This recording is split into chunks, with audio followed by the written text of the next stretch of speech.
Chapter 5. In the morning, Alonka opened her eyes and stared at the ceiling for the longest time. During that time, she hardly had a thought, except that her head felt strangely full. She wondered briefly if it was because of the little wine she had drunk the night before. Finally, she rolled over to see how Anya was doing. Anya was always awake before her, and Alonka usually found her reading in the morning. Anya was still sound asleep, flat on her back. Alonka glanced at the clock. Wow, 10 in the morning. If ever there were two sleepyheads, it was them. Alonka continued to stare at Anya. She was really sleeping deeply. She was so still. It made Alonka nervous how still she was. "Anya?" Alonka said. "Anya?" No answer. Alonka slowly sat up, her eyes never leaving her friend's face. "Anya? It's 10 in the morning. Wake up." Still as a mannequin, Anya was hardly breathing. "Anya?" Alonka stepped over to her bed and shook the girl. "Anya." No, not hardly, not at all. Anya had stopped breathing. "Anya!" Alonka cried. Frantic, she felt Anya's neck for a pulse. Nothing. "Anya!" Alonka shook her hard, and the poor girl rocked back and forth like a bag of old clothes. Their bedroom window was cracked a few inches. The roar of the surf could be heard in the distance. The room was chilly. Anya's skin was as cold as the bare floor. Her friend had been dead for several hours. There was no chance of resuscitating her, not that the staff at the hospice would have tried anyway. They were in a place to die. The only way to officially check out was to check out for good. Tears stung Alonka's eyes. "Anya, no," she whispered, hugging her, holding her, kissing her. It was inevitable, she knew. They would all go this way sooner or later. Yet Alonka was numb with shock. It was as if she knew nothing about death until this moment. She missed Anya already. After some time, she left her friend and staggered downstairs to Dr. White's office. The gentleman was just coming out of his room when he saw Alonka. He immediately rushed to her side. She realized she had no robe on. "Alonka," he said, "what's wrong?" "Anya died during the night." Dr. White embraced her. "I am sorry. Is she still in her bed?" "Yes." "Let me go see her." Alonka let go of him. "I'll come with you." "Are you sure?" "Yes. I should help take care of her." Alonka had left Anya with her arms folded across her chest. Dr. White reached for one wrist and checked for a pulse. Finding none, he opened one of her eyes and peered into it. Alonka briefly turned her head away. Finally, he pressed his palm on her forehead, no doubt attempting to make a rough guess at her body temperature. Body. That's what she was now. Not a person, not a young woman with hopes and dreams, but a dead body.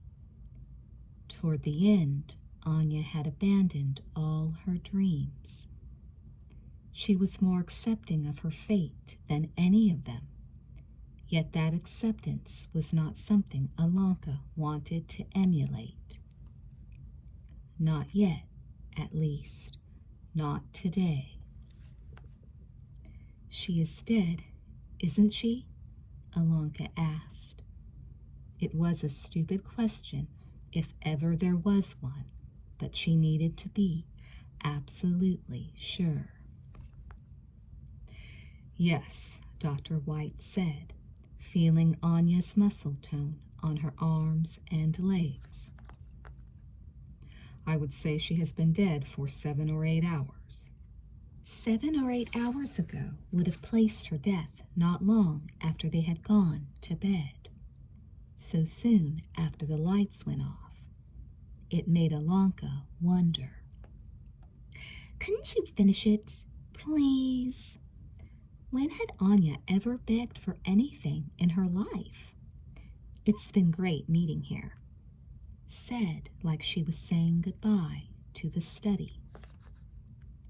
I never told anyone about Bill before.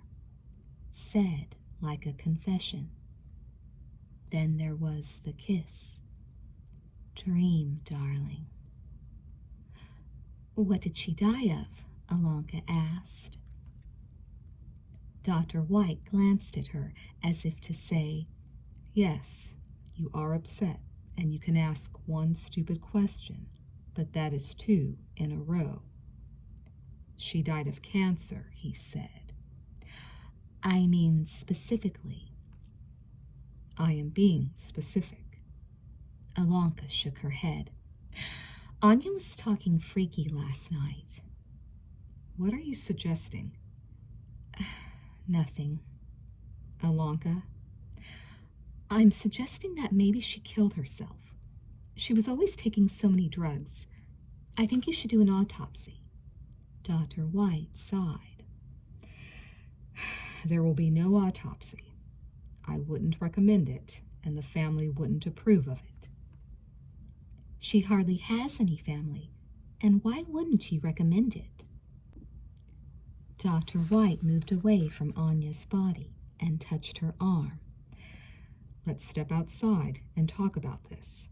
I want to talk about it here. All right, Alanka. What does it matter how she died? She was in terrible pain in the end. Now she is out of pain. That's all that should matter to us who cared for her.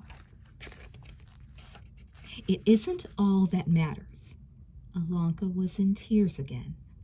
How she died is important to me. She was my friend. I don't want to... She couldn't finish. You don't want to what? I don't want to end the same way she did. Nothing. She was being unreasonable, and she knew it. Yet there was something important here that she was missing. Something that went beyond the possibility that Anya might have ended her life intentionally with an overdose of drugs. It was there, at the tip of her fingers. She just couldn't get a hold of it. It is unlikely that she killed herself with an overdose, Dr. White said, watching her. How do you know?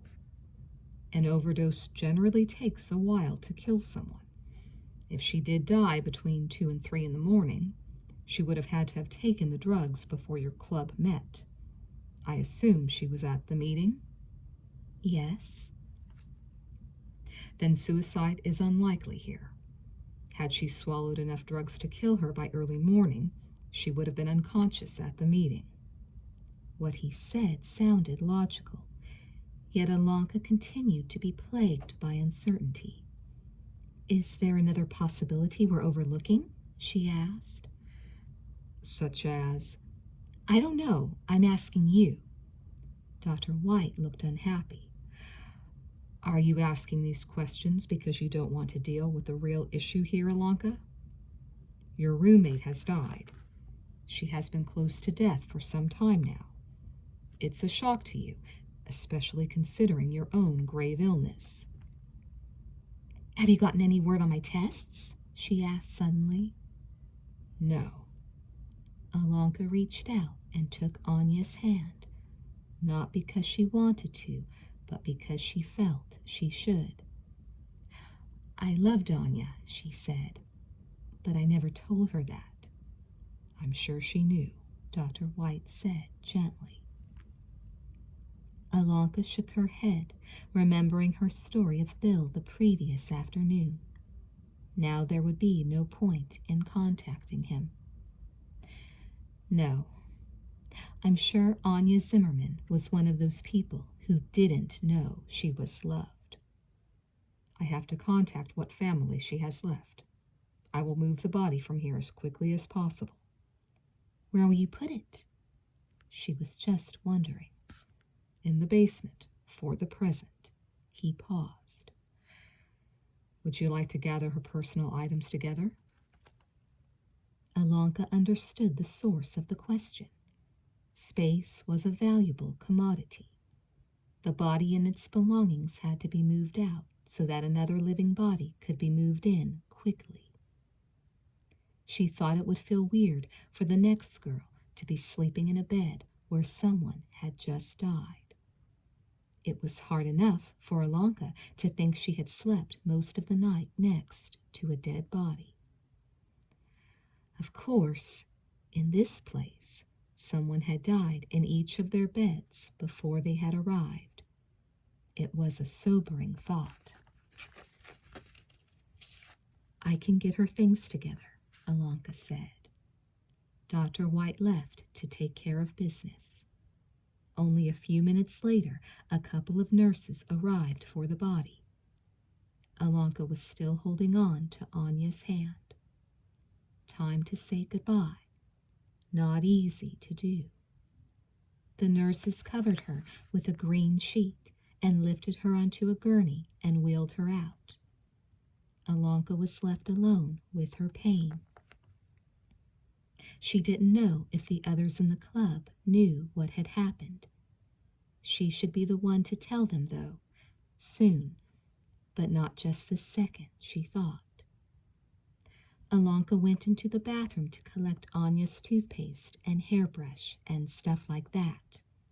Only it wasn't there. What? Alonka whispered to herself. All of Anya's toiletries were gone. But that's not possible. She just died. Who would have taken them? Who could have taken them with me here? The answer to both questions was no one. Could it be the sign? Could Anya be telling her there was an afterlife? No way. It's just a matter of timing. One of the nurses heard Anya was dead while I was talking to Dr. White and immediately cleaned out the cupboards. No, maybe not. Only I knew she was dead, and I only talked to Dr. White for 10 seconds before we returned to the room. Okay, it's a trick. Anya knew she was going to kill herself, so she gathered everything up in the middle of the night and stowed it elsewhere to fool me. That's it. She heard my story about Delius and Mage and Shraddha. What better sign to fake me out with? The only problem with the second hypothesis was that Anya had been a grievously ill girl who also happened to be crippled. It would have been next to impossible for her to gather all her things together and dispose of them in the middle of the night. Anya couldn't even wheel her chair from one place to another without assistance. Then what? Alonka didn't know. It was time to talk to the others. Chapter 6. Word traveled fast in the hospice. The others already knew Anya was dead by the time Alonka reached them. The 4 remaining members of the club, Alonka, Sandra, Spence, and Kevin, had gathered in the boys' room. There they tried to console themselves by repeatedly saying that it was probably for the best, that Anya had been in more pain than any mortal should have to withstand. Spence was the hardest hit by the loss. Alonka had never seen him weep before. Then again, he had been the closest to Anya in many ways. Certainly he had fought the most with her. Everyone in the group denied having touched Anya's personal items. The nurses also said they knew nothing about them. The four of them just stared at one another and shook their heads. Alonka didn't believe any of them were lying. No one knew what to think. It was decided, though, that they would investigate the matter more fully. Then, before they could begin to discuss if a sign from beyond the grave had been sent by Anya, another rumor swept the hospice, going to every quarter of the huge mansion. It originated from the nurses' station, but before it could be verified, head nurse Schroeder put a clamp on it. She said there would be no comment until Dr. White returned. Apparently, he had left the hospice in an attempt to find somebody from Anya's family. The rumor was a powerful one. One of the patients at the hospice had been misdiagnosed. That person was not going to die. When Alonka heard the rumor, she knew it had to be her. She was being logical. She thought she was, because she was the only one in the hospice who had recently gone for tests. She was the only one who had new data coming in on her. She laughed out loud at the news because they had all wanted to laugh at her when she'd insisted on another scan. It was as if a great weight were suddenly lifted. She couldn't believe her joy, even in the midst of Anya's tragedy. She also knew it had to be her, because as soon as the words reached her ears, her pain level dropped considerably. Why, the eternal cramp in her abdomen even lessened, and she was able to take a deep breath for the first time in a couple of months. She realized a lot of her discomfort had been in her head. She could hardly wait for Dr. White to return to the hospice. I am not going to die. I am going to live, live, live, live. Alonka heard the news when she was alone. In her room, another patient, she didn't even know his name, told her as he swept up and down the hall on the second floor. Immediately, though, in conjunction with her relief, she felt bad for the others in the group, especially Kevin, her dear Kevin. How could she just leave him in this place to die? She couldn't. She made a vow to herself to remain until he died. Dr. White would understand. He wouldn't turn her out. Another search of her room had failed to turn up any of Anya's personal items. Alonka kept looking over her shoulder as she searched. She closed the window.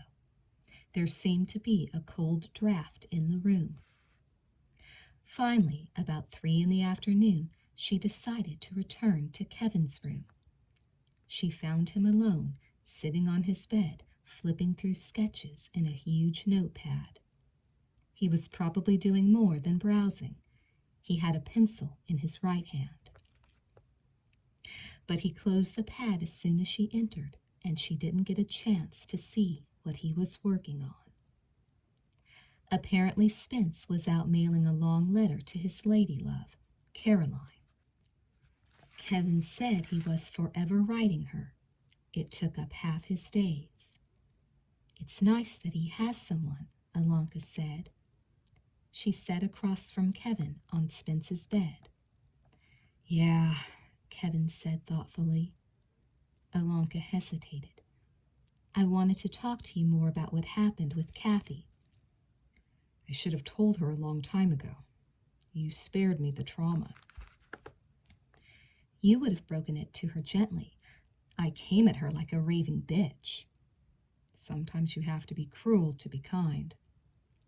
I assume you've talked to her then? She asked. Yes.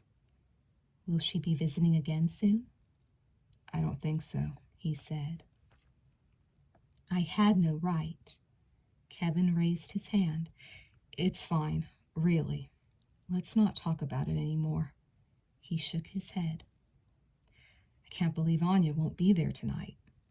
It won't be the same. Should we even meet? I think Anya would want us to. Maybe she'll give us another sign. Do you think she's given us a sign already? Kevin eyed her curiously. Since the sign is related to a story you told, what do you think?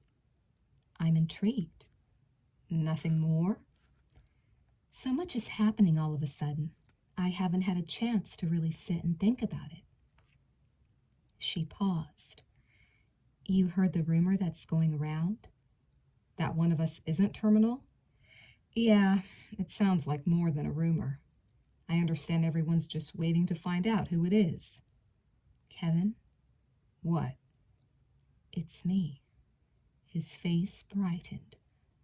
Really? Dr. White told you? I didn't know he was back yet.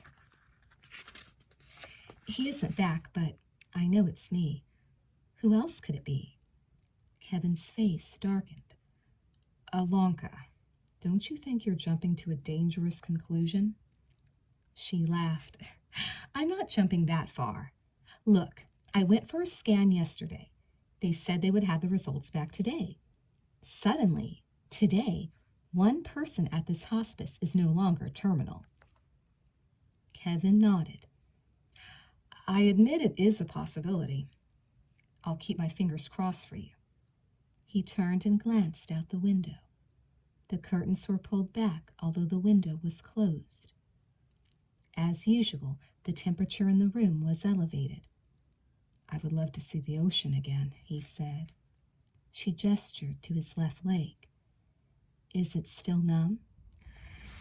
Not as bad as yesterday. Sometime in the middle of the night, it seemed to wake up again, at least partially. He considered. Would you like to go for a walk with a cripple? Alonka smiled. I would love to go anywhere with you. You can lean on me for support. She stood up. Let me get my coat. I'll be back in a minute. You bundle up warm. 10 minutes later found them walking along the edge of the wide lawn that led down to the rocky cliff. The weather was dismal. Gray clouds, cutting gusts. The waves were a fury, the salty spray reaching them even though they stayed in the grassy area. Walking with Kevin was not the easiest thing. His left leg may have been better, but he was leaning on her for half his support. He finally pointed to a boulder, and the two of them settled down. Alonka tied Kevin's scarf tighter. He was shivering. We shouldn't stay out here long, she said. He gestured to the churning surf. It's amazing, isn't it? The power of nature. You know, I sometimes feel sorry for myself that my life should be cut short. Then I look out over the sea and think, this world is over 4 billion years old. The life of a man or woman who lives to 100 is just a flash of lightning compared to that time scale. Then I don't feel so bad. I feel honored that I got to come here at all. He drew in a deep breath and surveyed the coast. It's a beautiful world. Is there anything special that you miss? She asked. He nodded. I miss having the energy to paint, to run, to go to school. I really enjoyed getting up and going to class every morning. I know that sounds weird, but I enjoyed learning. It doesn't sound weird to me. Anything else? He smiled, blushing. I miss the things Hermé missed being an angel. Are you Hermé? You said I was Teresa. I never said that. You compared me to that cheating bitch, but I forgive you. She paused. So you miss the love of a woman? He didn't answer her directly. One of the reasons I'm telling that story is for you. She was startled. Really? Am I supposed to learn something from it? I didn't say that either. He shrugged. The story just reminds me of us. She blinked. She wasn't sure she had heard him correctly. Of you and me? He looked at her. Yes. He likes me. I love him. Maybe he loves me. Alonka reached out and ran her hand through his thinning hair. In that moment, staring into his eyes, she was totally happy. More happy than she had ever been in her entire life. I would have let you paint whatever you wanted, she said. I would have enjoyed painting you. She smiled. Is that who you were sketching when I walked in on you a few minutes ago? No. I was sketching the face of your master. She drew in a sharp breath. But how? I think I know what he looks like. Different in different lives, and yet always the same, too. He squeezed her hand. When you tell your stories, I remember them with you. I remember Delius and Padma as if they were sitting beside me in the study next to the fire. She chuckled with delight. You should remember Shraddha and Dharma better. You were supposed to. She caught herself quickly. I mean, you remind me of them more than the other two. Kevin continued to stare at her, a look of surprise on his face. I don't know, he said, chuckling. What don't you know? I didn't know that. His eyes left hers for the ocean again. He shook from the cold and coughed. I want to ask you a favor. It's not a pleasant thing, but I would appreciate it if you could do it for me. Anything. I have told my parents that I want to be cremated, and they have agreed. But they still want to bury my ashes somewhere, and I don't want that. I don't want my mother to have a place to go to mourn. It won't be good for her.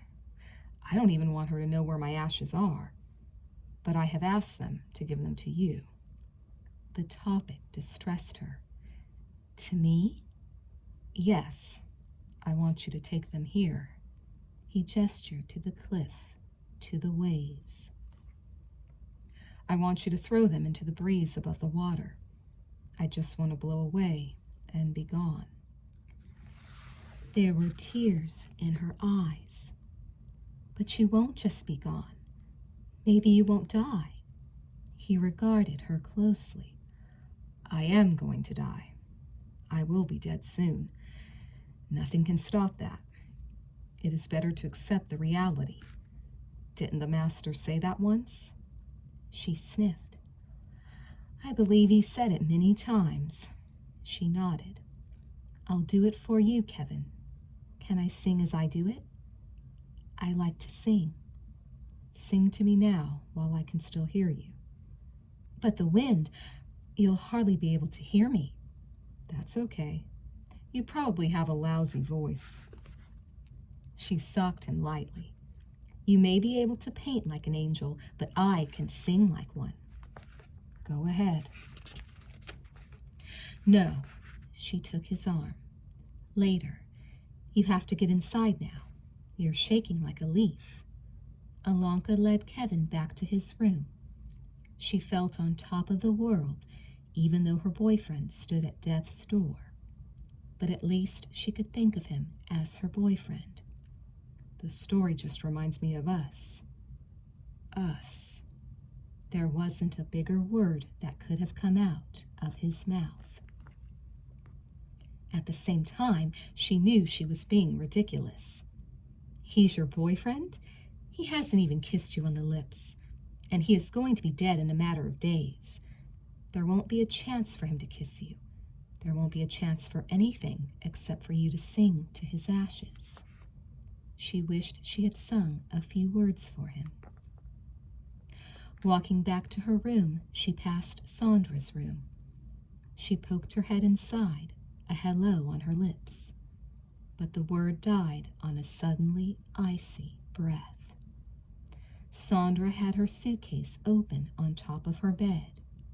She was walking around her room, a smile on her face, singing as she packed. No one at Rotterham Hospice ever repacked. The nurses always did it for you, after you were dead. Alanka took her head out of the room and slowly backed away from Sandra. The cold in her breath traveled down into her chest, into her heart, until she was pumping blood that was turning to ice shards that cut as they squeezed through her constricted veins. Yes, she suddenly felt as if she were bleeding inside in the worst way. She backed right into Spence. "Hello, Alanka," he said. She turned to face him. "Is Dr. White back?" "Yes, he's in his office. Do you know—" She didn't wait to hear the rest of his question.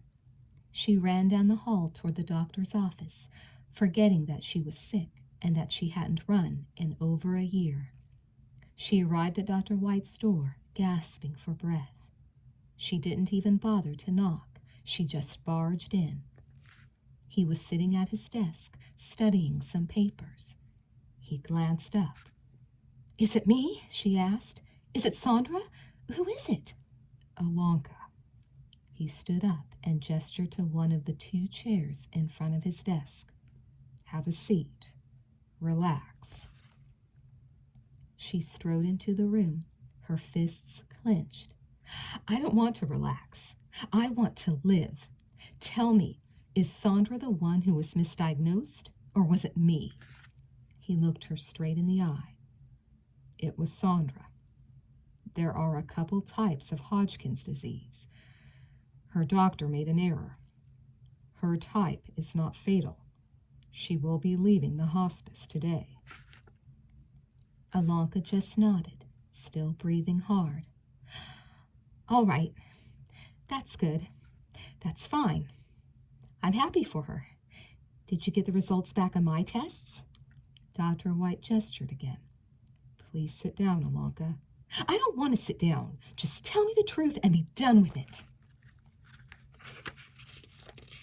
Dr. White picked up the paper on his desk. "I received the results by fax a few minutes ago. I was about to call you in. They are not encouraging. Your tumors have spread. Your spleen and liver are now seriously affected by the disease. There are also spots on your lungs." He put down the paper. "I'm sorry." She just kept nodding. "All right. What does that mean? Does it mean I'm going to die? I guess that's what you're saying. All right. How long do I have to live?" "Alanka." "How long, damn it?" Dr. White sighed. "A couple of weeks, maybe." She couldn't stop panting. "Maybe. Maybe 2 weeks. Maybe 2 days. How about maybe 2 years? I could do a lot in 2 years, you know. I could get a life. I could go to school and learn to sing properly. I could get a job and help disadvantaged people. I could get a boyfriend. I've never had a boyfriend, you know. I'm still a virgin. Imagine that in this day and age, huh? I'm going to die a virgin." Her voice cracked. "I'm going to die." "Alanka." Dr. White hurried from around his desk to comfort her, but she would have none of it. She shoved him away. "I'm not Alanka. I'm just a corpse waiting to lie still. Leave me alone." She ran from his office. She ran without knowing where she was going.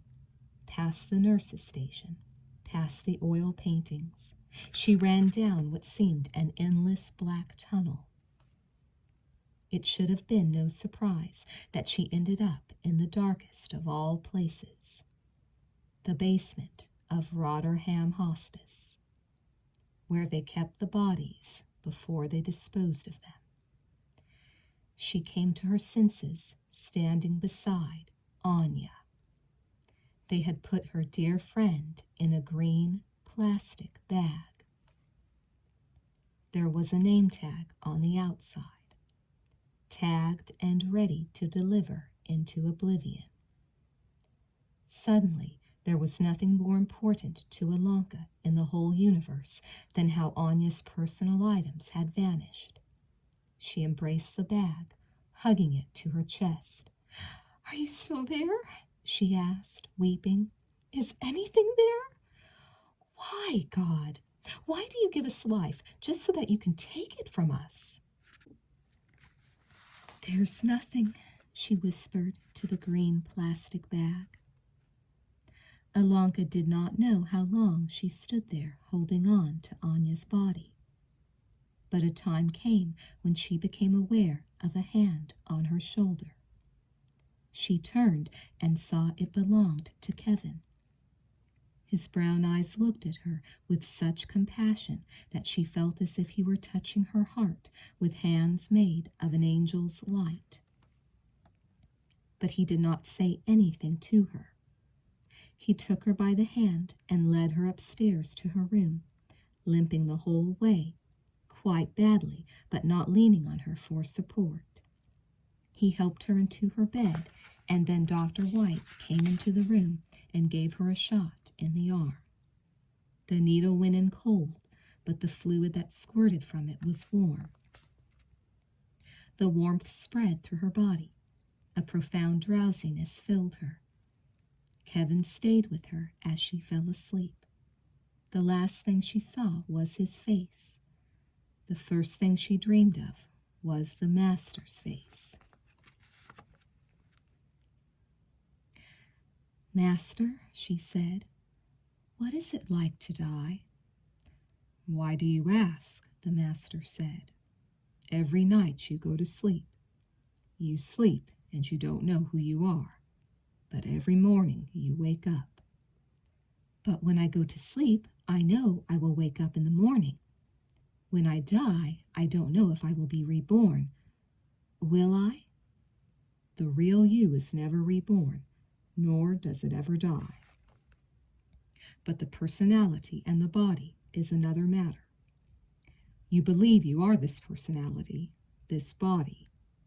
You think of yourself as clever with words and attractive with your long dark hair. But these things are not you. They are always changing. The real you never changes. The enlightened seldom speak of birth and rebirth. They are concerned with the present moment. If you are fully alive now, it is enough. You don't have to think about death. Death will come when it is supposed to come. We don't have to go chasing after it. You will cast off one set of clothes and put on another. It is no cause for concern." "But I still don't want to die. I'm afraid of death." "Do you want to have the same personality you have now for the rest of eternity?" She had to laugh. "I would like to improve it first before it was made eternal." The Master laughed with her.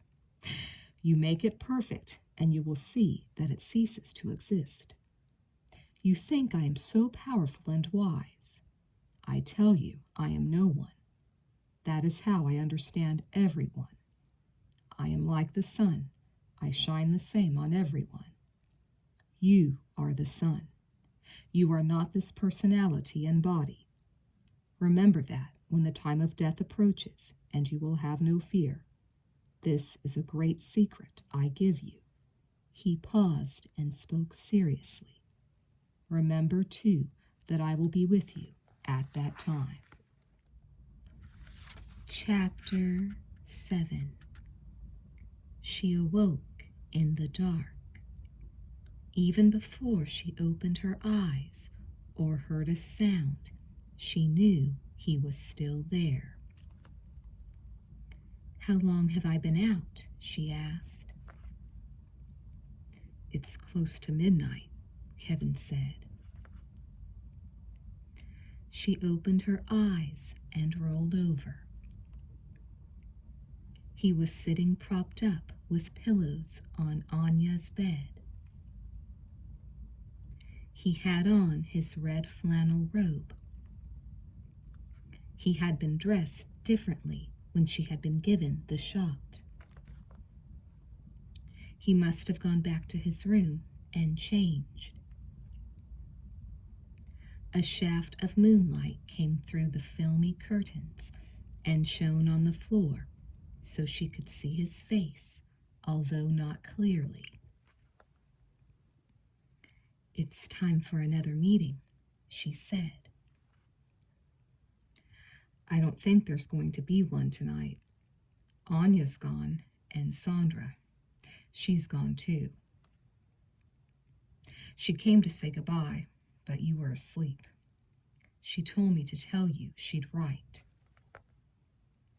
She didn't waste any time in getting out of here, did she? I suppose I can't blame her. She sat up. Thank you for staying with me. If you want to go to your room, I understand. He shrugged. I'd like to sit and talk, if you don't mind. What would you like to talk about? How I made a fool of myself this afternoon? I should have listened to your warning. You are too hard on yourself, Ilonka. You're allowed to make mistakes. Everybody does. Except I keep making the same mistakes. That's not good. That's what the master I told you about would say. Did you dream about him just now? Kevin asked. Yes. How did you know that? Because I dozed when you were asleep, and I think I dreamed about him too. But I don't remember much from the dream, except that it was wonderful to sit with him. I remember my dream. He spoke to me about death, how it was nothing to fear. Are you afraid to die? Kevin asked. Yes, especially now that I know it is so near. Aren't you? He smiled. Not since you told your stories. Seriously. I am serious. I told you I felt like I was in those places and times with you. And I feel that even when I leave this body, I will be somewhere else. She felt a stab of pain deep in her guts. Her liver and spleen, spots on her lungs. What was left for the cancer to eat? The stab did not just come and go. Suddenly, it was difficult to breathe. Kevin stood and came over and sat beside her. There was a glass of water beside her bed. He held out a handful of white pills. Morphine, he said. Spence gave them to me. 2 is a lot. I think I need 2. She took the pills from him and swallowed them down with the help of the water. Thank you. I guess it's hard drugs from here on out. I can forget about the herbs. You tried. That's what counts, Kevin said. I refused to accept reality. That's what counts. Ilonka. I know I'm not so terrible, but I'm not so great either, and I always thought I was. I wonder if other people think about their lives the way I did. I would look around and see all the mistakes others were making, and I thought I wasn't going to be so foolish. I was going to make my mark on the world. But look at me now. A handful of people know my name. A handful of people know I'm dying, and then when I am dead, even that handful will forget. I won't forget. She smiled faintly. You'll remember me on the other side? I hope so. Maybe you'll be an angel and come for me when I leave the body to fit me with my wings. I don't know if Hermé ever had wings or not. You know, Anya really wanted you to finish your story last night. I think she knew she was going to die. When Kevin didn't respond, she hastily added, I didn't say that to make you feel guilty. Your story is just so captivating. She took his hand. It's midnight. Can't you tell me the final installment of the magic mirror? But Spence isn't here. You can tell him the rest later, Alonka said. Kevin thought for a moment. Maybe I should finish the story now. He pointed to her glass. May I have a sip of your water first? Of course. Kevin had his drink of water and made himself more comfortable on her bed, borrowing one of her pillows to prop himself up. He seemed to have no strength left in his back, in any part of his body. He cleared his throat and began. His voice came out soft and dry. Alonka suspected he was taking plenty of morphine. Hermé left the bridge where he had come close to suicide, but he didn't go home. There seemed no point in doing so. He walked the streets until dawn, which was not that far off, and then decided that he was going to find a job unrelated to art.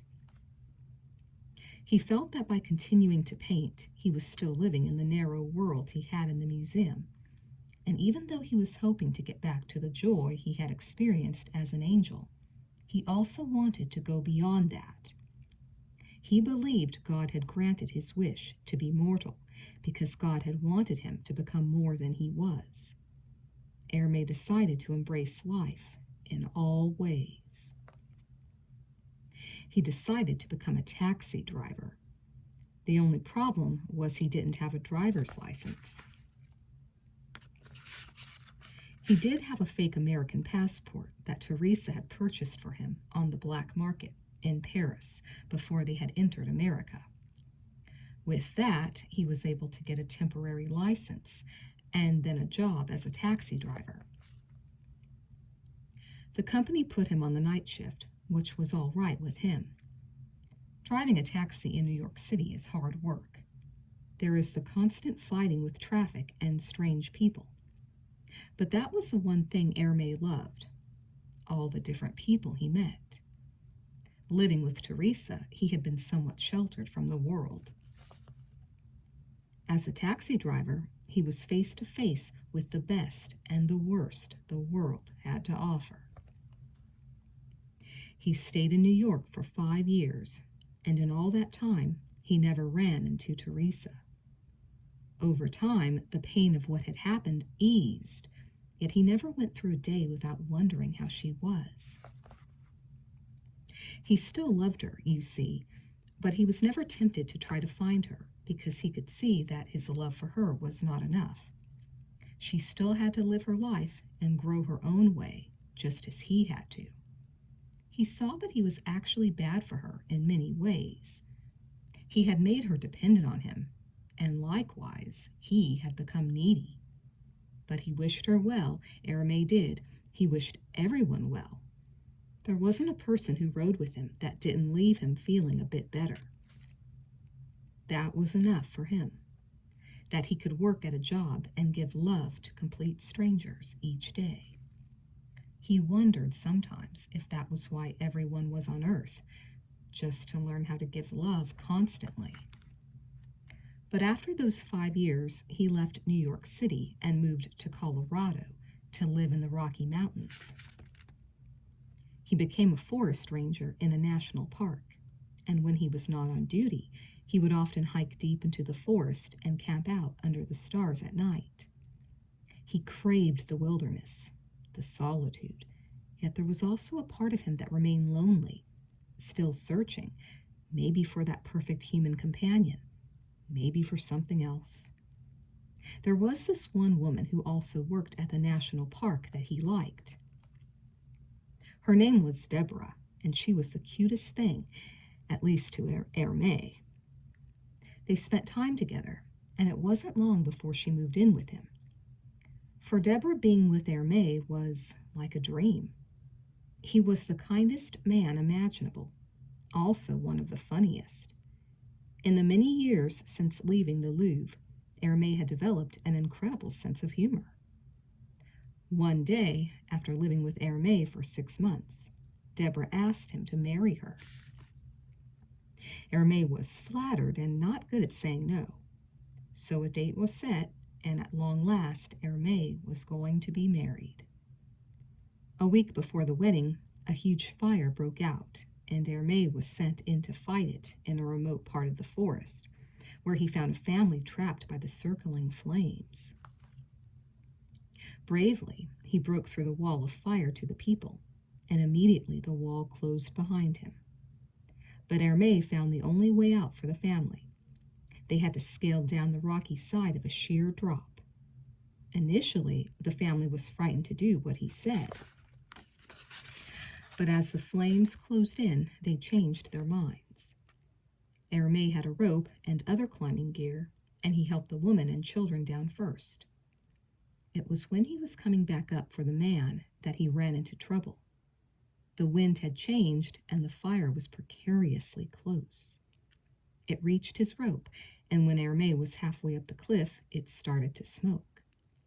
He could see the rope burning above him, and tried to grab onto the rocky cliffside for support. But it wasn't enough, and when the rope burned through, he fell 100 feet to the ground. He landed on a boulder, and his back was broken. He didn't regain consciousness for a couple of days, and by then he was in a hospital in Denver. Deborah was by his side, and he learned that the man on the hill had not survived the fire. He also learned that he was to be paralyzed from the waist down for the rest of his life. Hermé took the news badly, because one of his greatest joys as a mortal was in being able to move around and feel the earth, something he had been denied as an angel. Deborah was devoted. She promised to stay with him no matter what. Yet Hermé didn't feel the crippled husband was something she should have to live with. Although it broke his heart to do so, he refused to see her. She would call and write to him during his convalescence, but he continued to ignore her. In time, she gave up, and once more, Hermé was alone. He was down, but not out. In time, he was discharged from the hospital and able to get around in a wheelchair.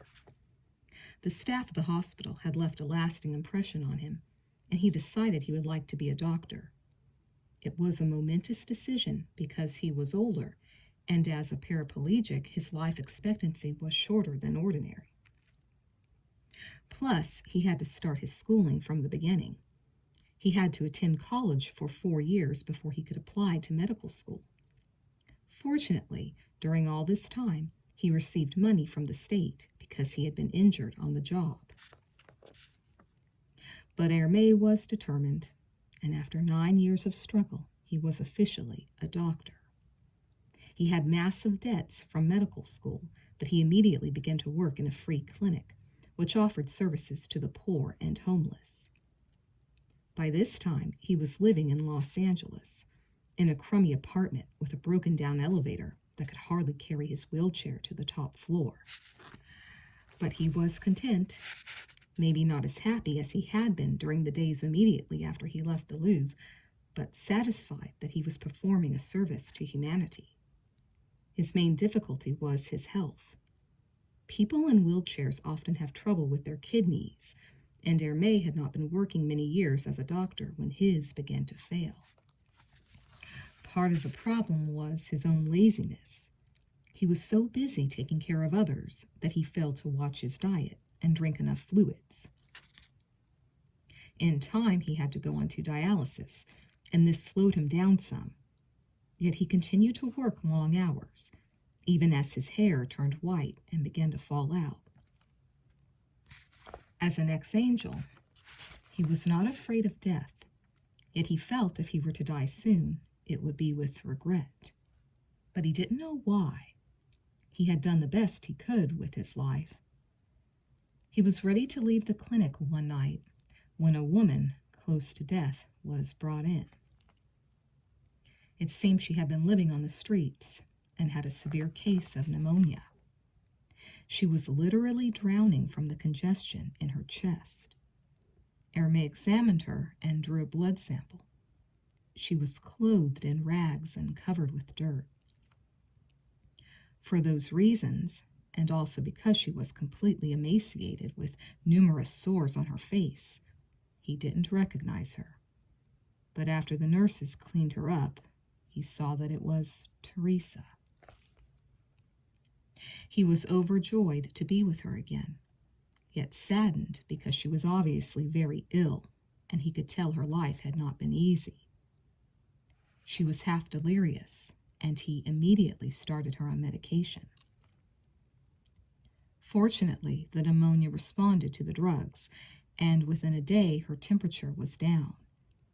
But it didn't go away, and after more tests, he knew she had a full-blown case of AIDS.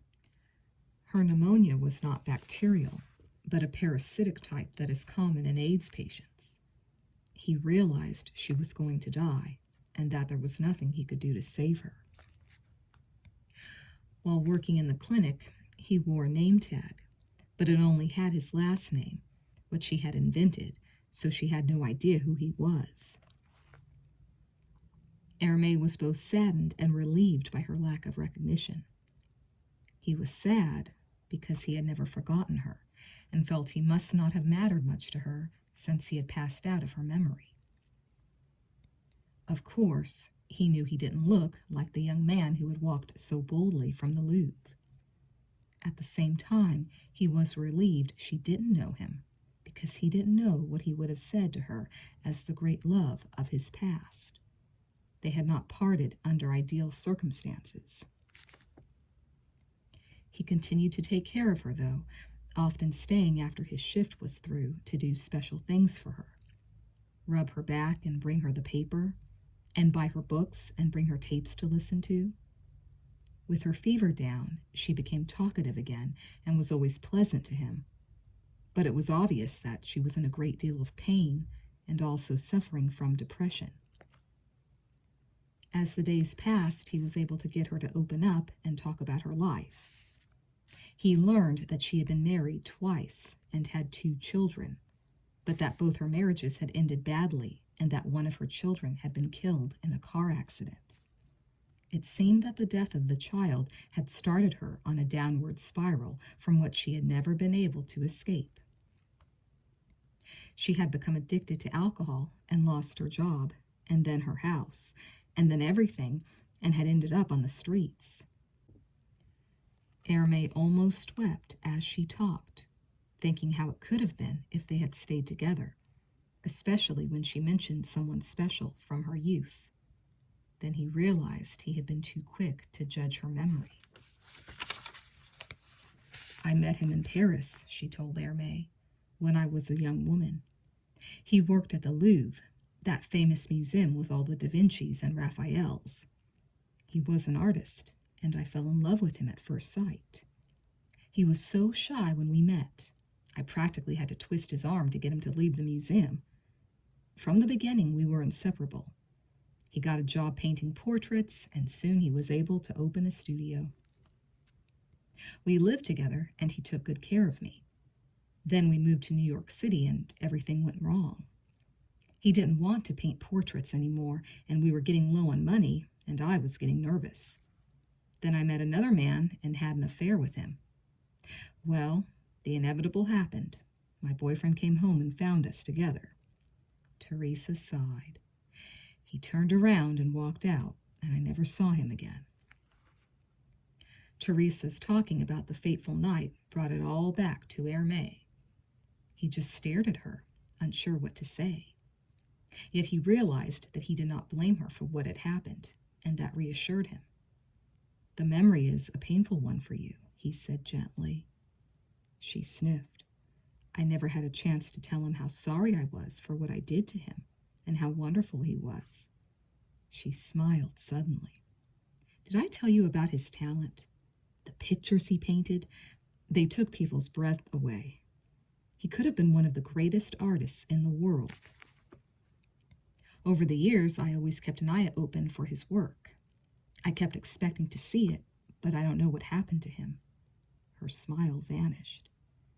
"What's the matter?" Hermé asked. "Nothing." Then she began to cry.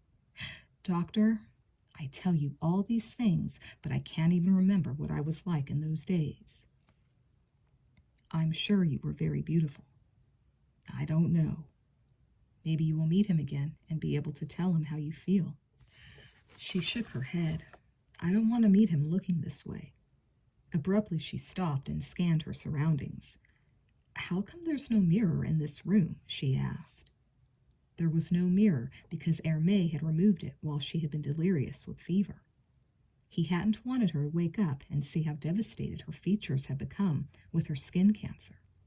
He remembered how vain she had been. Also, because of her treatments, her hair was falling out and she was almost completely bald.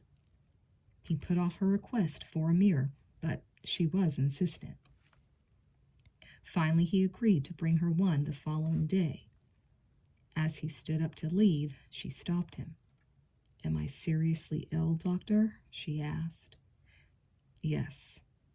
"Am I going to die?" He hesitated. "I'm not sure. We're doing the best we can. Only God knows." She closed her eyes and nodded. "That's something my boyfriend always used to say. Only God knows." It was his answer to everything. It irritated me at the time, but now I think it was a good answer.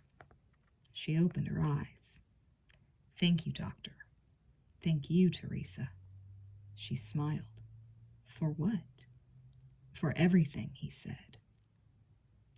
That night, on the way home, Hermé stopped at an art supply store and bought paints, brushes, a sketch pad, a couple of canvases, and an easel.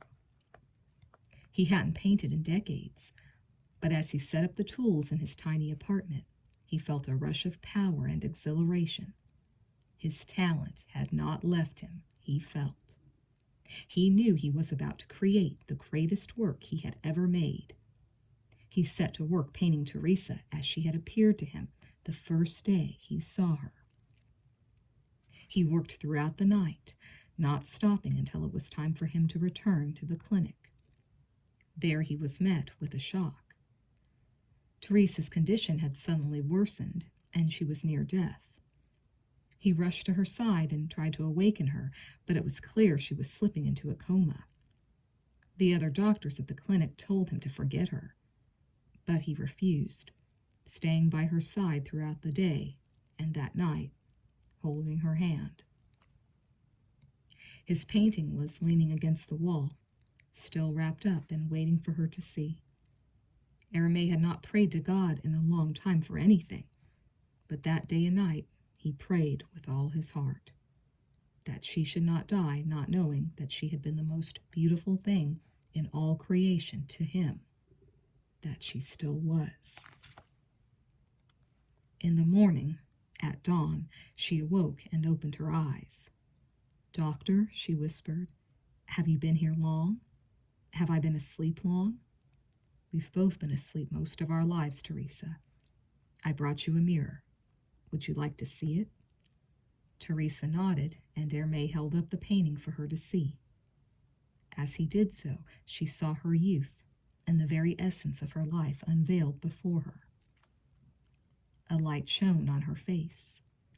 She stared at herself as a young woman, and then at Hermé, and it was as if all her life was revealed there in that moment, in that room, and it hadn't been so bad. It was magical what happened, a magical moment in the eternity of time. "Hermé," she said, and embraced him. "My love." "Teresa," he said, holding her tight. Kevin paused. She slipped back into her coma not long after that, and died later that same day. Alanka had tears on her face. What became of Hermé? I don't know. I understand. He was saying he was Hermé, and he wasn't sure what was going to happen next. She leaned over and kissed him briefly on the lips and hugged him. It was the best. He was pleased. Really? You are the best. Did I ever tell you? No. Did I ever tell you that you're pretty all right yourself? She laughed. Just all right? He smiled, holding on to her. You are special to me.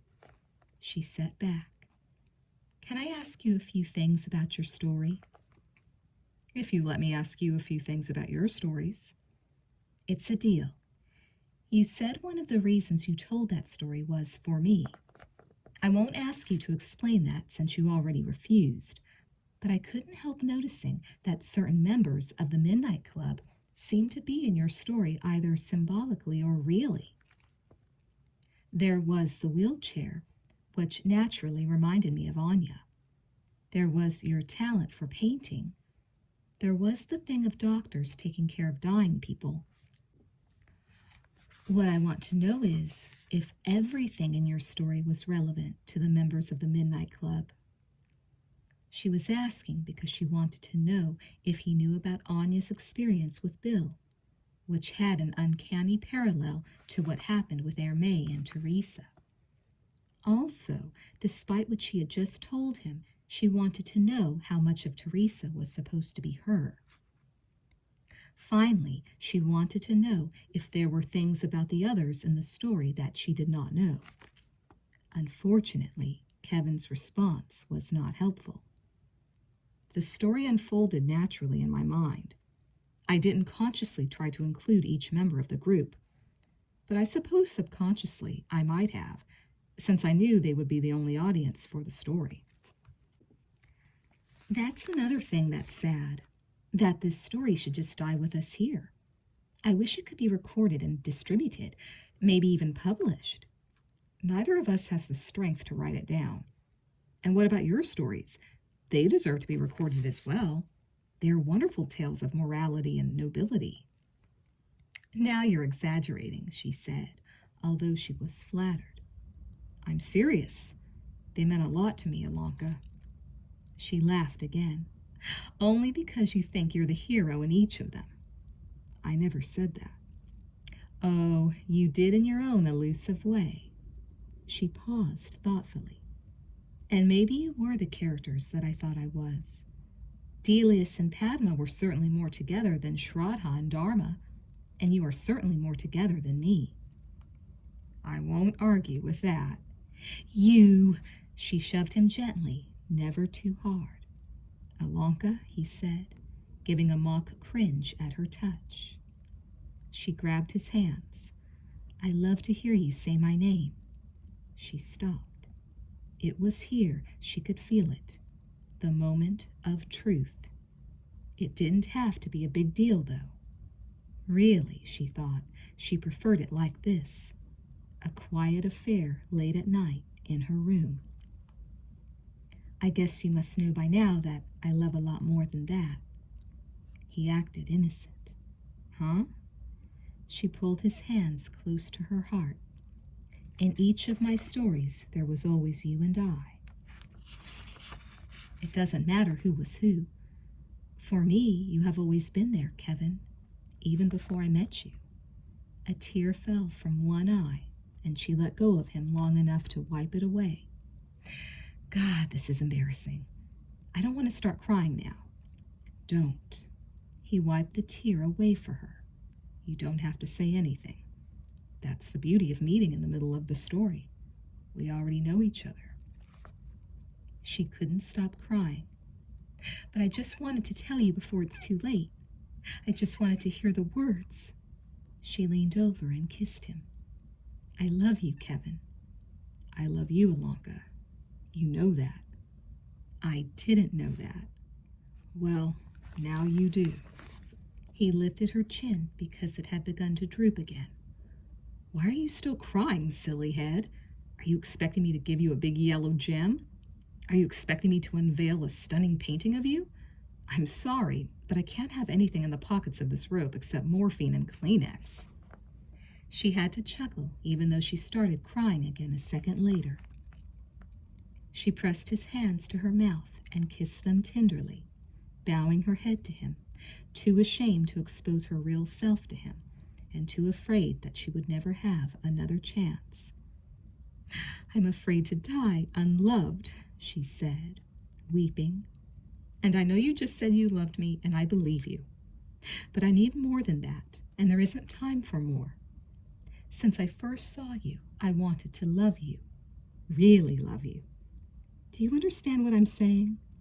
I wanted to sleep beside you and feel you close to me.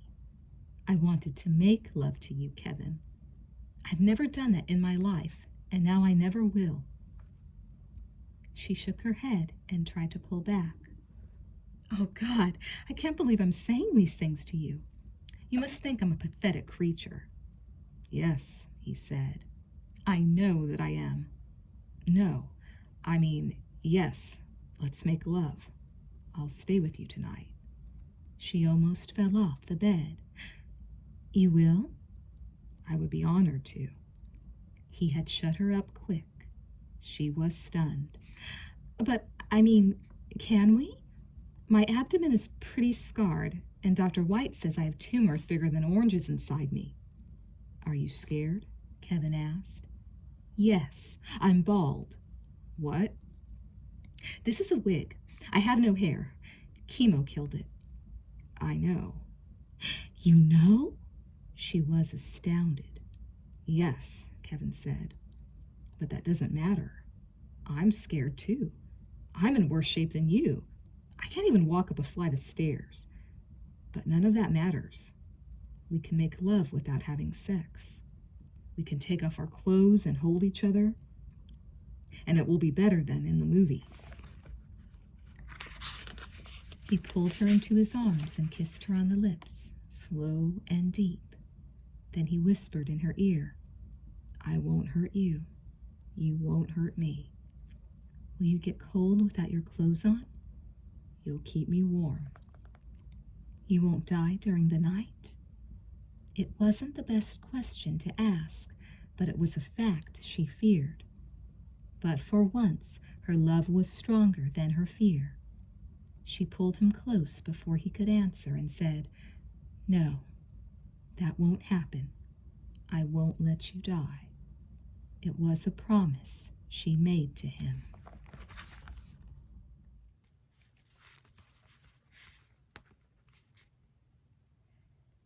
She had made him other promises in the past, or maybe just in the land of imagination, where things often were more real than reality itself. He had made her promises as well, but who knew? Maybe both their dreams were just wishes come true in another time, another dimension. As she slept in Kevin's arms, a jumble of possible lives exploded in Alanka's mind. Most were simple fragments. A scene of her walking as an old man in a rice field. A glimpse of herself as a child running through a daisy-filled meadow. Others were of bizarre days. Herself as an alien being traveling to other worlds in a spacecraft and collecting beings and subjecting them to experiments, some painless, others fatal. Herself as a mermaid-like being that lived in an underwater city, marvelously developed and complex. The main thing about all these lives was that in each one she knew a bit more and didn't make exactly the same mistakes, although she had a tendency to repeat certain patterns. Yet, from the perspective of that highest part of herself that could be called the soul, they were all happening at the same time. Everything was happening in the eternal moment, and that was the one place she refused to be. She was always looking ahead to something that might be better, longing for it, or else stuck in the past, worrying about what could have been. The one thing she never did in any of her lives was live fully in the present. She was always longing to be loved. She saw a life, more than a glimpse really, where she was a powerful king married to a devoted queen. This was in the land of Lemuria, the great continent in the Pacific that sank beneath the waters even before Atlantis reached the pinnacle of its civilization. She was happy until she met a woman whom some said was capable of bringing the highest delight, and others said was a witch. But she was intrigued with this woman. As a king, he was intrigued. His queen became aware of his fascination and told him about the woman and let him make his own decision about whether to go to her. She is not a witch, and she is not an angel, the queen said. She is an ordinary mortal woman, but she knows a secret that enables her to bring the most pleasure to a man. It is called rapture. In the sex act, pleasure is confined to a small part of the body. But in rapture, slowly, through a cunning sequence of caresses, the entire nervous system is brought to a climax. It brings 2,000 times the joy and 2,000 times the loss of vitality. All her men become addicted to her and will never leave her. All her men are like thralls and have no minds of their own. They sleep all day, and their only thought is when she will come to them again. But if you want to go to her, go. Even though she will give you physical delights, it will never make you forget what you have here, which is my love. So he went to the enchantress, this master of rapture, and she was glad to have him, because even though she had many admirers, she had to struggle to get by, and here was the king of the land showing an interest in her. He resisted her seductions, wanting to get to know her better and wanting to see if she really was as formidable as he had heard. This was a peculiar quality of the king. He liked to stand close to danger, believing that he always had the wisdom and power to pull free at the last moment. And he was a powerful man and very intelligent, and the enchantress saw that and was impressed. She had never met a man who was able to resist her for even one day, and this king stayed with her many days without sleeping with her. Indeed, after more than a week, he finally came to her and said, "It has been nice to spend time with you, but I am going back to my wife. I miss her." At this, the enchantress was stunned. "But you have never even slept with me. How can you leave?" The king laughed at her boldness. "What is this thing you do that I hear so much about?" She smiled. "Oh, it is just love. How can you flee from love?" The king was not fooled. "I do not feel around you what I feel around my wife, which is true love." But then he added, because he did find her fascinating, "But maybe another time we will meet, and I will know the full pleasure of your company." At this, the enchantress smiled slyly, because she knew that the seeds of the moment were capable of becoming the fruit of tomorrow. "We will meet, and on that day I will be the master, and you will beg to stay with me." The king acknowledged her proud words with a bow, although he thought she was wrong. "Perhaps," was all he said. He returned to his queen and lived happily ever after. But then, almost instantaneously in Alanka's slumbering mind, he was born again in a Scandinavian country in the Middle Ages as a poor milkmaid suffering from a disease that made her completely bald from birth. Life was painful for her, with little joy. She lived as an outcast because many believed her presence brought bad luck. When she was 16 years of age, however, she met a young man and fell in love with him. But although he treated her kindly and with respect, and was never afraid to be with her, he did not share her affection. That fact caused her untold grief. Never had she wanted anything as much as she did this boy, and she prayed to God to give him to her no matter the cost. But her prayer was filled with a feverishness and a lack of concern for what was best for the young man.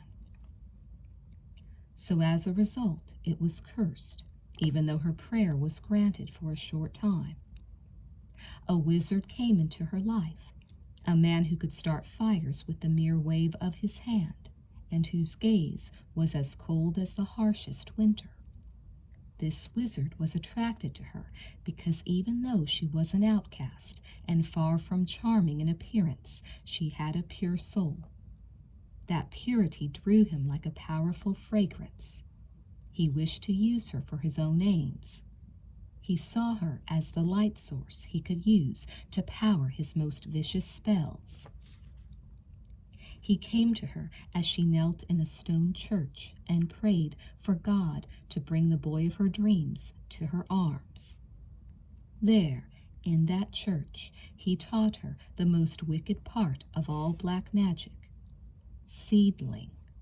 He promised her the boy would soon be hers. Seedling was related to rapture in that it used the sex drive to compel people to act against their wills. But it was far more subtle and dangerous. Rapture was completely physical, while seedling dominated through psychic deceit. With seedling, she was able to draw the boy to her whenever it suited her, which was often. But she didn't just use her newfound power to get the boy, but other men as well, because anyone who used seedling quickly became promiscuous. They, in fact, became addicted to what they were forcing on others. For this gift, the wizard wanted something in return, and at first that was her instant availability whenever he wished her. This she granted, although it repulsed her to be in his arms, especially right after seeing the boy she loved. For she really did love the boy, although she used him in the worst way imaginable. She sensed that she had known him from before. It was her love for the boy that made her question what she was doing. These questions came to her at the same time the wizard placed a great demand upon her. He ordered her to use her special powers to attract a certain count and seduce him, and then, while the man was asleep in her arms, to cut his throat. The count was an old enemy of the wizard and was the wizard's obstacle to power. She agreed to do as he requested because she was so afraid of the wizard. But once out of his sight, she hurried to the church and prayed to God to free her from the wizard's influence. She begged that her evil power be taken from her. While she prayed, the boy she loved came by, and with tears in her eyes, she confessed everything. Even though the boy had been used by her, he loved her now. Indeed, he would have eventually fallen in love with her, even if she had never used seedling on him. He forgave her and suggested that they should run away together. The prospect excited her, and she hurried home to gather her things for the journey. While she was packing, the wizard appeared and cursed her for betraying him. She pleaded for mercy, but he showed her none. He stabbed her with the same knife he had given to her to use on his enemy. He left her for dead, lying in a pool of blood. Before she died, the boy found her and pulled the knife from her abdomen. It was an evil blade that had been forged with spells and dipped in poison. The girl knew she was going to die, and she wept how she had thrown away her life and love. But he told her not to worry, that one day, in another time and place, they would be together again. This he promised her, but the girl had doubts because of all the wrongs she had committed. Then the boy made her another promise. I will share your wrongs, he said, so that wherever fate places us, we can be together, even if it should mean our future days will be dark and filled with pain, because even in that darkness, our love will be in the light. Those were the last words she heard before she died. Her dreams, her nightmares, her visions, all wrapped together. Alanka stirred uneasily in her sleep and instinctively reached out for Kevin's arms, experiencing a repeat of the episode with the wizard as she felt a stab of pain in her lower abdomen. It was not a blade that hurt her, however, but her cancer. Yet it was possible there was a connection between what had been and what now was. In any case, she felt relief as she pulled Kevin closer. Her mixed collage of the past brightened and cast a ray over her future. In that light, she saw Erme the angel painting a blue-white star that shone in a starry heaven. She stood at his shoulder as he worked, as if she were his personal muse, and she felt hope staring at his work, yet she did not know why. She only knew that one day she would journey to that star. Alanka slept the remainder of the night, wrapped in the warmth of that hope, and she dreamed no more.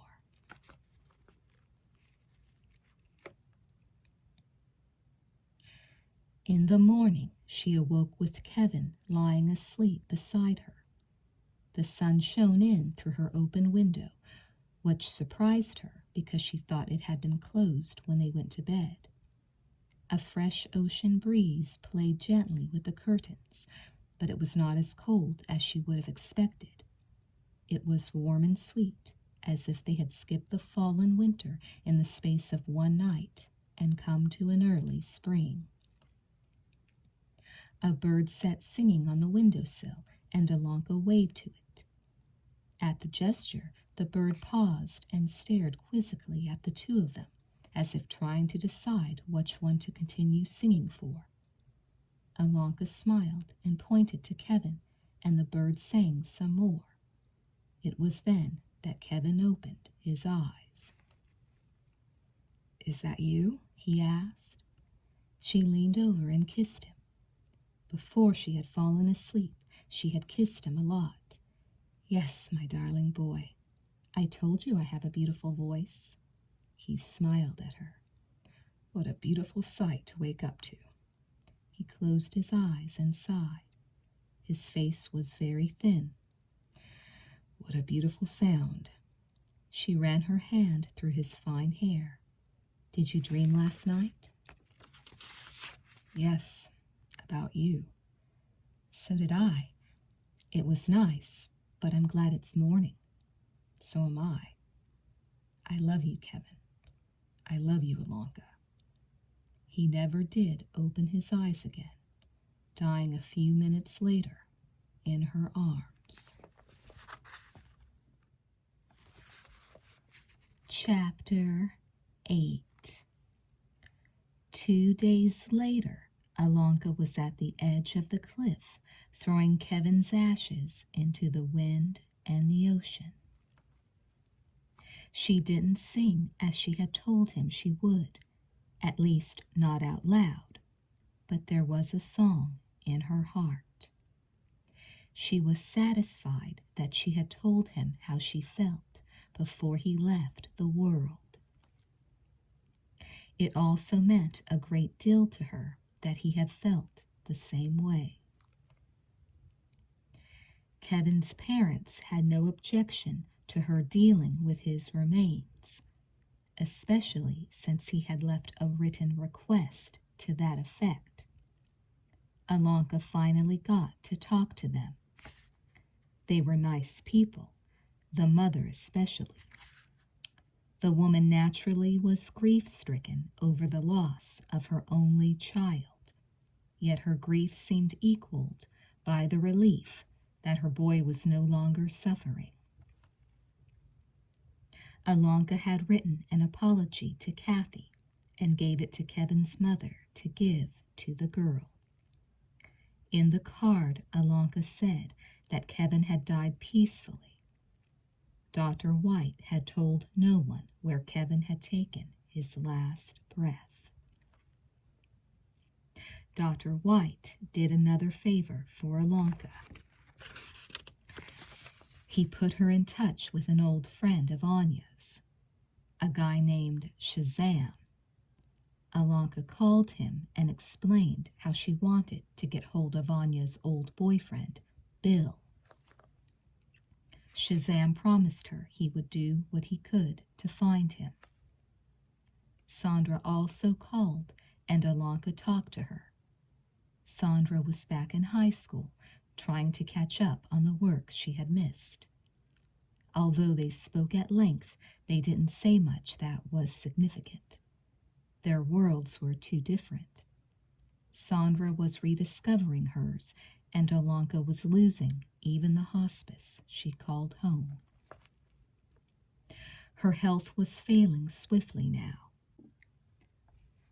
Alonka wondered, as she talked to her, if the reason Sandra had never been able to tell a story was because she had never really belonged to the club, if it truly had been only for the dying. Their precious midnight club. Would there ever be another? Probably not in this world. Alonka had little contact with Spence after Kevin's death because they were both feeling so ill they spent all their time in their rooms. Spence had contracted a severe case of pneumonia that could kill him. The staff did nothing to treat him. They just kept him as comfortable as possible. Alonka's own comfort was costing her 6 grams of morphine a day, and even that didn't stop the pain entirely. But she bore it patiently. There was nothing else to do. A day arrived. It was almost 2 weeks after Kevin's departure that Dr. White came to her room and told her that Spence was near death and wanted to talk to her. Dr. White took her down to Spence's room in a wheelchair and left her alone with the Midnight Club's one and only wild man. Spence's new roommate was at a group meeting. Dr. White had yet to assign a new roommate to Alonka, for which she was grateful. She found herself craving solitude as her time ticked down. Spence looked awful, and she told him so, and he said as much about her. They laughed softly over their predicaments. They were so hopeless. Actually, though, Spence's appearance did shock her. In the short time they had spent apart, he had developed a severe case of what looked like skin cancer on his face and arms. It made her wonder many things. He was having a terrible time breathing. They had him propped up with so many pillows, he looked like a stuffed skeleton. "Hey, when are we going to Hawaii?" Alonka asked. "I've been saying all along that I'm ready when you are." "Yeah, but you never come across with the airline tickets." "You can't squeeze blood out of a turnip." She laughed. "Is that an old saying, or did you just make it up?" He scratched his head. His hair was very thin as well. "I honestly can't remember." A silence settled between them. Alonka was not troubled by it. Maybe it was all the morphine she was taking, or maybe it was just that she had finally come to terms with her impending death. And nothing could disturb her now. Yet she still had many questions left in her mind. What can I do for you, my dear friend? She asked finally. He raised an eyebrow. You assume I want something from you? Maybe I just wanted to enjoy your company for a few minutes. He paused. There were a few things I wanted to talk to you about. Fire away. Did Kevin tell you the final installment of his story before he died? I know he spent his last night with you. Who told you that? No one. I figured it out for myself. He wasn't here. She nodded. Yes, he did tell me what became of Hermé and Teresa. Would you like to hear? Yes, very much. She told him the third part as best she could remember. When she was done, Spence smiled. That was a nice touch there at the end, he said. I was wondering why he called it the magic mirror. The retelling of the story had brought back to Alanka the many similarities the characters in the tale had to the people in their club.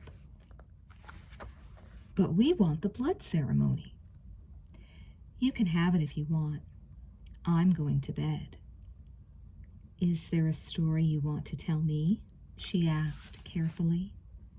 What do you mean? About the night Anya died? He was suddenly wary. What about it? How did she die? She had cancer. We all have cancer, Spence. I remember something odd about that night. I had taken a long nap that afternoon, and yet I was hardly able to make it back to my room after we were done with our stories. So? I also remember how when you went to pour my glass of wine, you suddenly stopped and got another glass. You said there was dust in it. She paused. But I didn't notice any dust. The glass was filthy, Spence said. Oh, I think my glass did have something in it, but I think it was the second glass. Come on, Spence, what did you drug me with, and why? You have a wild imagination. You've been listening to too many preposterous stories. Don't BS me. There was a drug in my wine. Why did you drink it if you thought there was something in it? Because I am a stupid Polish girl. Answer my questions, please. He sighed. Phenobarbital, 1 gram. I spread it in a fine coat around the inside of the glass. Why? I can't tell you why. I promised not to. You don't have to tell me. I know already. You wanted me out cold so that you could help Anya end her life. You said it. I didn't. And I notice that you don't deny it. What puzzles me, though, is how she died. Dr. White said it couldn't have been a drug overdose. Certainly she didn't shoot herself. She spread her hands. What happened? Does it matter? She's dead. Let her rest in peace. I don't ask for her sake, nor do I ask out of curiosity, even though I am curious. I ask for your sake. Spence chuckled. Don't worry about me. I do worry about you. You're my friend, and something is troubling you. It doesn't take a psychologist to see that. Your stories were amusing. 100 people blown away every night. At the same time, they had a common theme: rage against society, the establishment. Where does all that rage come from? You said it. You're not a psychologist. Don't dissect me. Why did Anya choose you to help end her life? I didn't say that I did help her. Why hasn't your girlfriend ever shown up? She couldn't afford the train fare. Why do you have sores all over your face? Spence suddenly flared up. Because I'm dying, damn it. Leave me alone. Alanka nodded. You are mad about it, aren't you? I was mad too. She leaned over and touched his hand. I care about you, Spence. I'm not here to torment you. He shook off her touch. Why are you here? You asked me to come. You wanted to talk to me about more than Kevin's story. She stopped. What are you dying of, Spence? He drew in a shaky breath and nervously rubbed his hands together. When he looked at her, there was so much pain in his eyes, it almost broke her heart. Why do you ask when it's clear you know? He said. I have AIDS. Did you catch it from Caroline? He swallowed. His name was Carl. It's all right. You don't have to be ashamed. What do you know about what I have to be ashamed about? He shouted. She wheeled herself closer and grabbed his hand. Tell me. He shook his head pitifully. This isn't story time. Yes, it is, Spence. It may be early morning for the rest of the time zone, but it's close to midnight for us. They're going to turn out the lights soon. This will be the last chance we get to talk. This will probably be the last chance you get to talk to anybody. So what if you're gay? That's nothing to be ashamed of. It never was anything to be ashamed of. Spence coughed. That's so easy for you to say. But this day and age is not that far removed from the Middle Ages when you're in high school. Yes, I am gay. Have been since I was born. Don't try to probe for a reason why. There isn't one. My parents didn't molest me when I was young, and I wasn't exposed to radiation from your local nuclear power plant. You can admit being gay if you're famous or live in the right part of the country, or even if you're older. But when you're a teenager, you have to hide it, and don't try to tell me that you don't. In my school, fags were fags. They were not people. And I wanted to be a person, Alanka. I am a person. You are one of the greatest people I know. Only because you don't know me that well. Who was Carl? He was the love of my life. I met him when I was 15. He was a great person. He would do anything for anybody. He was as brilliant as Kevin. When I met him, it was like finding a life preserver in the middle of a turbulent ocean. I clung to him that tightly, and that was fine because it didn't make him love me any less. I'm happy you were able to find someone special, Alanka said. Spence gestured helplessly. A couple of years ago, I went for an AIDS test. I thought I should get checked out. I'd had a lover before Carl. Well, to make a long story short, I tested positive. I see. I didn't tell Carl. Why not? There were tears in his eyes. Because I loved him, and I was afraid I would lose him if he knew I was sick. Don't you see what I did?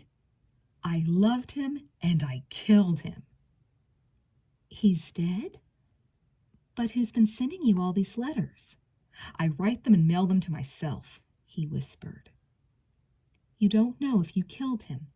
He might have given you the disease. I doubt it. Carl was never promiscuous.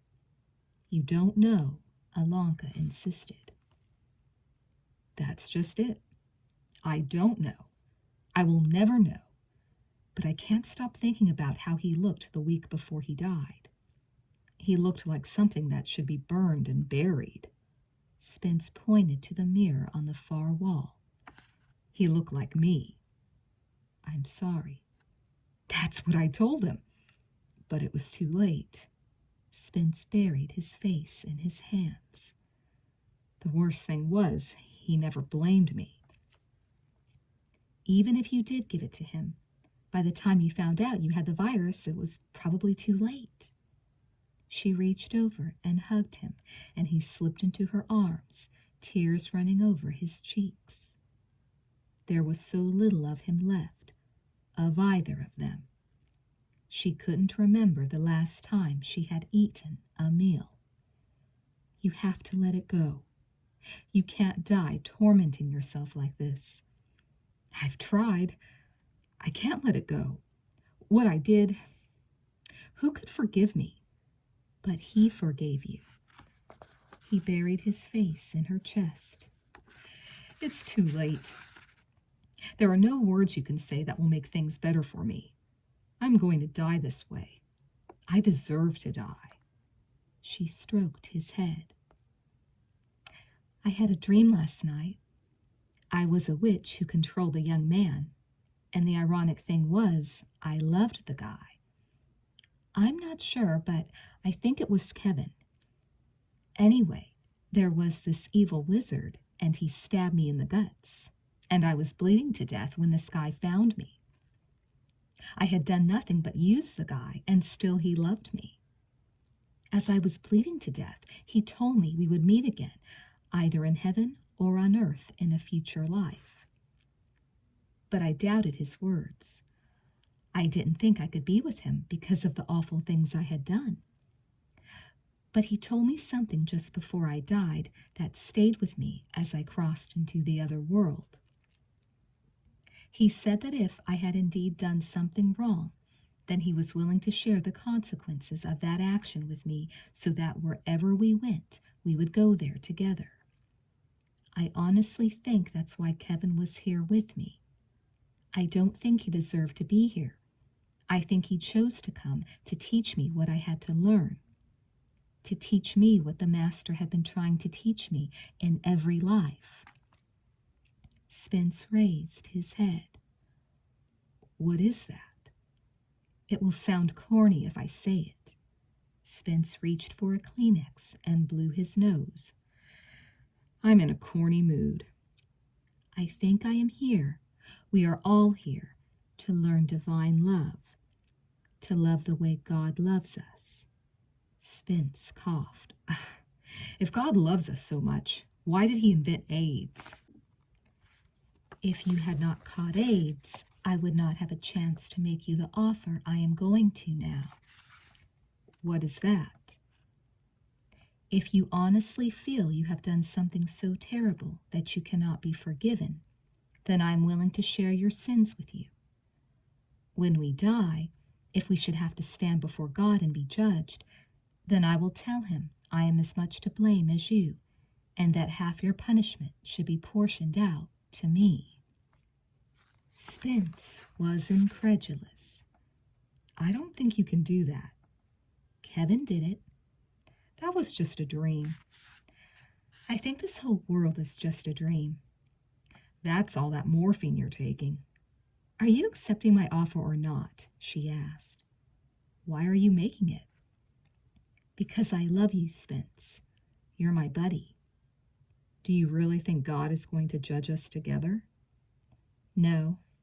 I added that part for effect. But I do think you should stop judging yourself. But if you can't, I accept that. She grinned. We'll both go to hell together. Spence brightened. Think of the stories they must tell down there. I imagine the Midnight Club is always in session. Spence reached over and embraced her.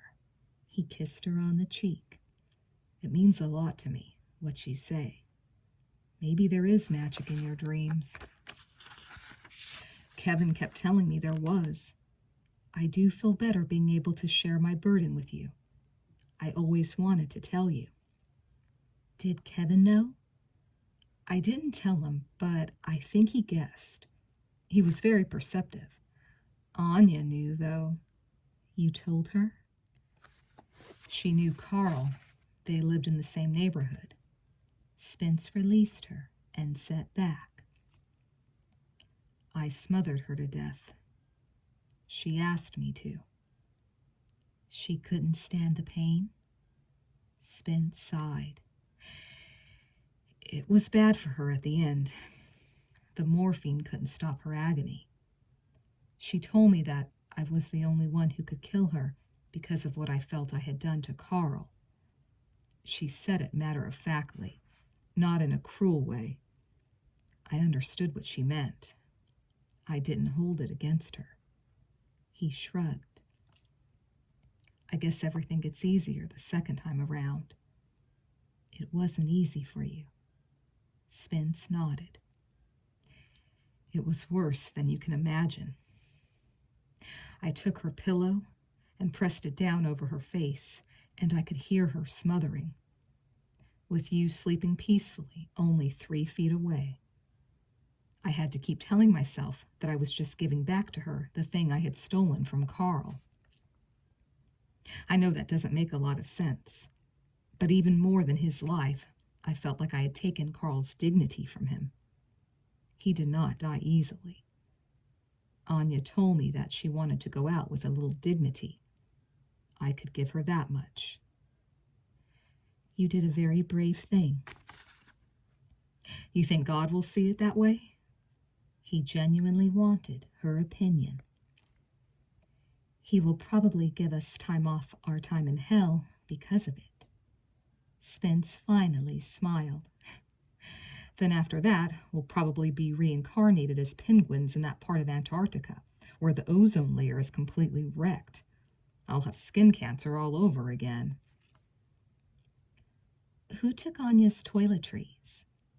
The question stopped him. I don't know. Spence, don't lie to me. I suspect Kevin took them. After I returned to my room, after I had killed Anya, Kevin got up and left. I was surprised because with his leg it was hard for him to get around. He told me he had something he had to do. He knew I had drugged you and that I had just smothered Anya. You couldn't hide anything from that guy. Anyway, I think he took her stuff. But why would he want to delude me? You said it yourself in that story you told about Delius and Shraddha. The only comfort Shraddha had after the death of her child was that her daughter had come back for her things. But that never happened, she protested. I know that. Kevin knew that. But until your master told Shraddha the truth, she was quite happy with the delusion. Kevin wanted to ease the trauma of Anya's death for you, and also allow you to go to your own death with the belief that there was something on the other side. I already believed that. But Kevin said you were still afraid. That's true. Alanka considered a moment, then laughed. Kevin did think he was Delius, and that I was Shraddha. That rat. He kept denying it. He wasn't trying to hurt you. Alanka sighed. I know that. He couldn't hurt a soul. Spence enjoyed her pun. Do you have any other questions? No. Every mystery is solved? No. The big mystery will not be solved until the day we die. We have our stories, our dreams, our beliefs, but until then, everything is just speculation. Spence coughed. We will not have to speculate much longer. Alanka smiled sadly. That is true. Chapter 9. More days crept by. For Alanka, they were like one long ride through a dark tunnel where she kept imagining, maybe the word was praying, that there was a light at the end. Her pain worsened, and it got so that she couldn't even get out of bed. Dr. White visited her daily. He continued to let her live alone in her room. She supposed he figured it wouldn't be long. He brought her white Swiss chocolate. It was the only thing she could eat. 4 tiny squares a day. She let it dissolve in her mouth and then took a sip of water. Tasted better than the herbs had. One afternoon, when she was just lying there as usual, a knock came at her door. "Come in," she said softly. A strange young man stepped in the room. When I first saw him, I thought he looked funny. His hair was a weird orange color, and he wore an earring that looked as if it had been stolen from an African native.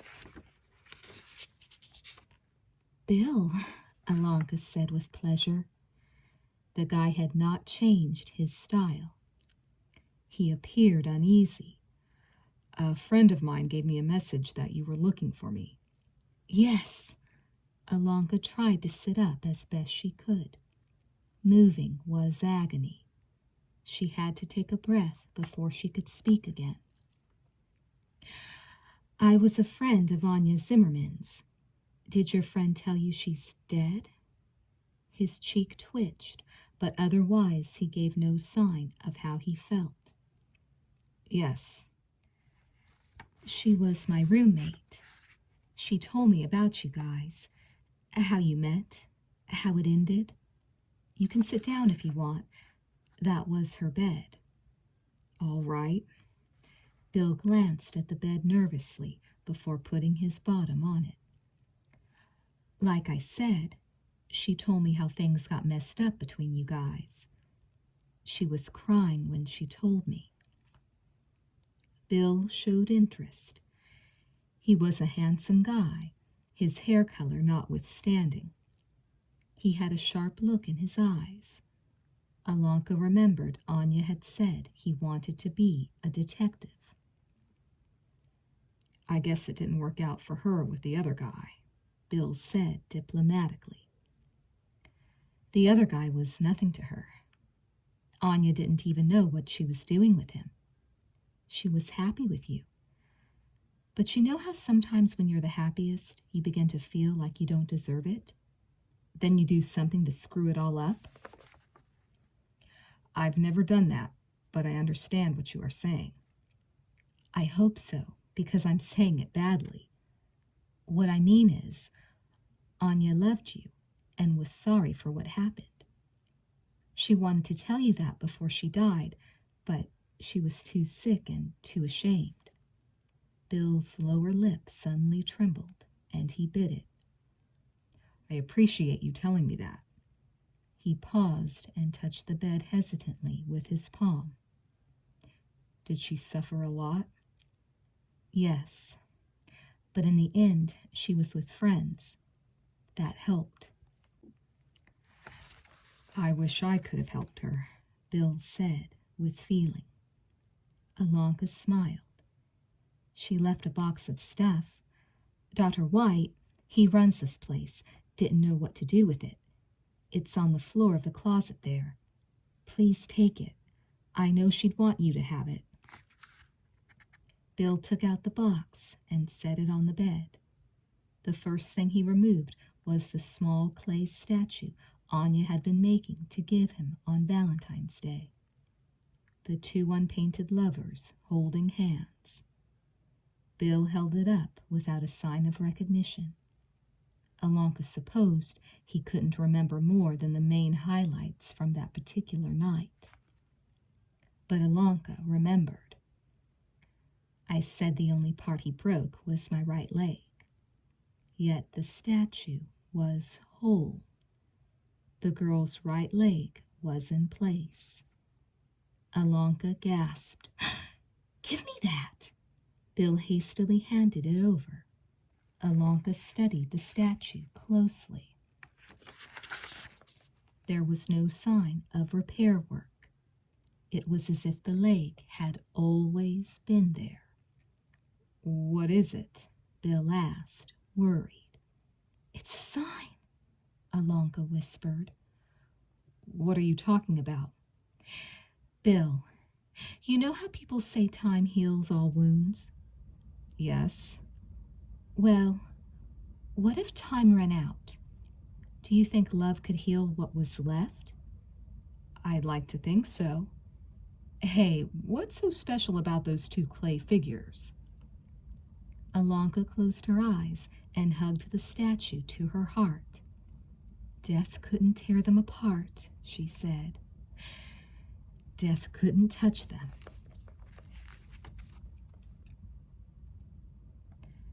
Eventually, Bill left with the statue. She felt it belonged to him. He left, but the miracle remained. Alonka tried to call Spence to tell him what had happened, but Dr. White told her he had slipped into a coma. She was sad to hear the news, but her sorrow she now accepted as readily as her joy. It didn't seem she could have one without the other. She lay back in her bed and rested. A day and night went by. Dr. White came and told her that Spence was dead. 3 down and 1 to go, she thought. What a story it all would have made. She cried at the news, but not for long. She was so tired. Then time lost its meaning to her, and she drifted on calm waters down the long tunnel. The sun rose and set. The earth turned. She breathed in and out, more shallow though, each day more softly. Finally a morning came when the sun streamed through her open window and the ocean breeze stirred her parted curtains. She awoke to the sound of a bird singing. The white dove sat on her windowsill staring at her, and as Alonka looked over, the bird turned its head toward the sun. Alonka followed its gaze and was surprised to see a bright blue star in the sky, even with the sun's rays burning down. The star shone like a jewel of incomparable worth. For a long time, Alonka stared at it, and as she did so, one by one, more stars appeared in the sky, until soon the whole of heaven was lit with points of light that did not twinkle, even as her eyes began to tire and blink.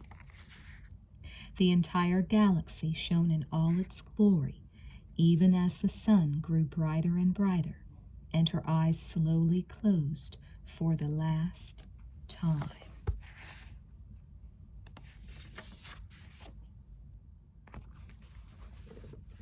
Epilogue. The Starliner Space Beagle 3 was scheduled to depart for Cyrus in less than 1 hour. Isakna stood high up in space on the observation deck of the great ship and stared down at the blue-white of Earth. The sun shone brilliantly off to her left. The stars were all around. Earth had been her home for all the days of her life, but now she was leaving it with her husband, probably for good, and the knowledge filled her with both sorrow and exhilaration. She pressed her nose to the clear plastic that separated her from the vacuum. Her breath flared around her on the hard material with a ghostly fog. It was cool on the observation deck. With Carlin, whom she had only recently wed, she had worked hard to be able to go on this journey. To be one of the first settlers to colonize Treta, the 6th planet in the Cyrus star system. They were realizing the dream of a lifetime, she knew, and the best thing about it was that they were doing it together. Yet she was sad because she wanted to say goodbye to her world, to thank it for what it had given her, and she didn't know how. Suddenly, as she stood there still as a statue, she thought she heard a bird singing. A wave of nostalgia swept over her, so powerful it brought water to her eyes. A tear touched the clear plastic and momentarily blurred her view of Earth. Where was the sound of that bird coming from? It sounded as if it were singing in her ear, such a beautiful melody. A strong, warm arm wrapped around her from behind. She relaxed into it. Carlin kissed her on the nape of her neck. "Ready to leave?" he asked. She sniffed. "I don't know. I was standing here looking at the earth, and I felt as if I were saying goodbye to my best friend. But I also felt as if everything was finally settled between us, and now I can move on. Do you know what I mean?" Carlin moved to her side and hugged her close. "No," he said, but he smiled. She laughed. He always made her laugh. "I don't either. You're supposed to be my best friend." Wiping away her tears, she leaned over and kissed him. She was happy. It felt as if it had been a long time coming, and she was determined to enjoy it. The sound of the singing bird faded into the distance and was gone. "Yes, I'm ready to leave."